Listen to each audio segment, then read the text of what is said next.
क्यों हुआ मॉनसून का ब्रेक फेल? अचानक मॉनसून आने से पहले ही दिल्ली, हिमाचल, उत्तराखंड, गुजरात और राजस्थान में क्यों हो रही है बादल फटने की इतनी घटनाएं? नमस्कार। आज के मुद्दे की बात में हम लोग हाल के दिनों में अचानक पश्चिमोत्तर भारत में होने वाली अतिवृष्टि के कारणों को जानेंगे। यह भी जानेंगे कि मॉनसून और पश्चिमी विक्षोभ में क्या संबंध है और सामान्यतः सर्दियों के मौसम में अधिक सक्रिय रहने वाले पश्चिमी विक्षोभ का मॉनसून से टकराने का क्या कारण है। हाल के दिनों में हिमाचल प्रदेश में ब्यास नदी के उफान से कई पुल टूट गए हैं, मकान ढह गए, गाड़ियां बह गई और अनुमानतः लगभग 800 करोड़ का नुकसान हुआ है। दिल्ली में भी बरसात ने कई साल का रिकॉर्ड तोड़ दिया है और यहां येलो अलर्ट जारी किया गया है। यह सिलसिला अभी जारी रहने का अनुमान जताया गया है। पिछले 9 दिनों में जुलाई की अवधि की तुलना में 24% अधिक बरसात हुई है। मॉनसून की शुरुआत से ही उत्तर भारत में इतनी बरसात क्यों हो रही है? क्या यह सामान्य बात है या किसी गड़बड़ी का संकेत? मौसम ब्यूरो के महानिदेशक एम महापात्र ने कहा कि कभी कभी पश्चिमी विक्षोभ और मॉनसून आपस में टकरा जाते हैं। इससे उत्तर और पश्चिमोत्तर भारत में अचानक सामान्य से काफी अधिक बरसात होती है। इस वर्ष इसी टकराव के कारण जम्मू कश्मीर, हिमाचल प्रदेश, उत्तरी पंजाब और हरियाणा, उत्तराखंड में भारी और बहुत अधिक बरसात हो रही है। हालांकि यह असामान्य है और सामान्यतः जाड़े के मौसम में सक्रिय रहने वाली पश्चिमी विक्षोभ का वर्षा के मौसम तक सक्रिय रहना जलवायु परिवर्तन और हमारे पर्यावरण के प्रति जागरूकता में कमी को दर्शाता है। क्या है पश्चिमी विक्षोभ?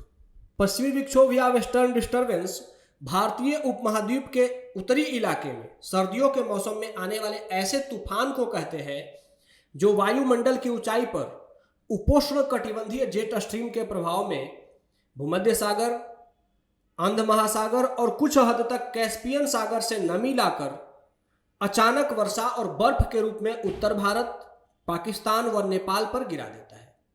पश्चिमी विक्षोभ इस वक्त हिमाचल और कश्मीर के ऊपर अटक गया है और आज से पूरे 10 साल पहले केदारनाथ धाम के ऊपर भी पश्चिमी विक्षोभ और मानसून में टकराव हुआ था जिसने सैकड़ों जिंदगियां लील ली थी।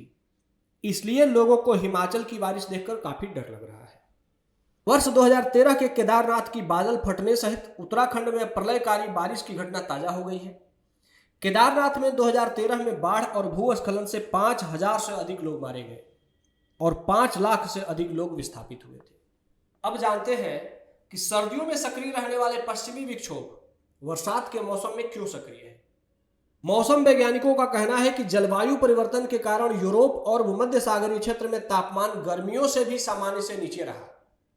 परिणाम स्वरूप भूमध्य सागरीय जेट स्ट्रीम वर्ष भर सक्रिय रहा, जबकि भारतीय उपमहाद्वीप में मौसम सामान्य होने से हिंद महासागरीय मानसून भी बंगाल की खाड़ी से उत्तर भारत पहुंच गया।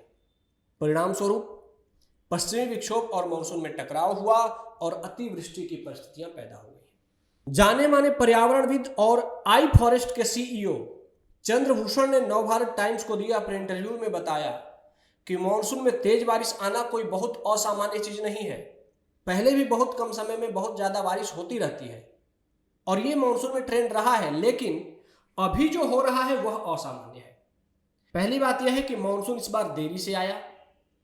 इंडियन मेट्रोलॉजिकल डिपार्टमेंट ने जो प्रेडिक्शन किया था उससे भी काफी देरी से आया।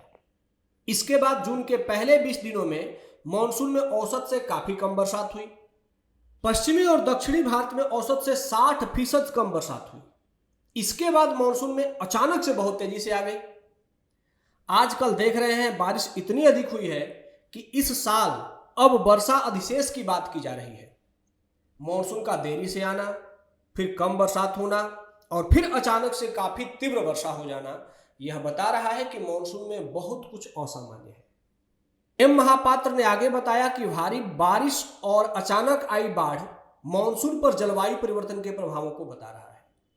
हमें नेचर के साथ बेहतर ढंग से पेश आना बहुत जरूरी है, वरन ये घटनाएं लगातार होती रहेंगी। जलवायु वैज्ञानिक रॉक्सी मैथ्यू कोल के अनुसार बदलती जलवायु में हम देखते हैं कि पहाड़ी क्षेत्र और वहां के रिहायशी इलाके, चाहे वह हिमालय की तलहटी हो, भारी बारिश और भूस्खलन के लिए अति संवेदनशील होते हैं। नेचर के साथ खिलवाड़ के रहते और ग्लोबल वार्मिंग के बढ़ते प्रभाव के कारण ही लंबे समय तक सूखा और फिर अचानक बहुत अधिक असामान्य वर्षा हो रही है। अब हमें पर्यावरण संरक्षण के अपने प्रयत्नों को और अधिक सक्रियता से पूरा करने की आवश्यकता है, वरन ऐसी प्राकृतिक घटनाएं अब और बढ़ सकती हैं। नमस्कार। ऐसे ही रोचक और परीक्षा के लिए उपयोगी जानकारी के लिए निर्माण आई इस चैनल को सब्सक्राइब करें। जय हिंद, धन्यवाद।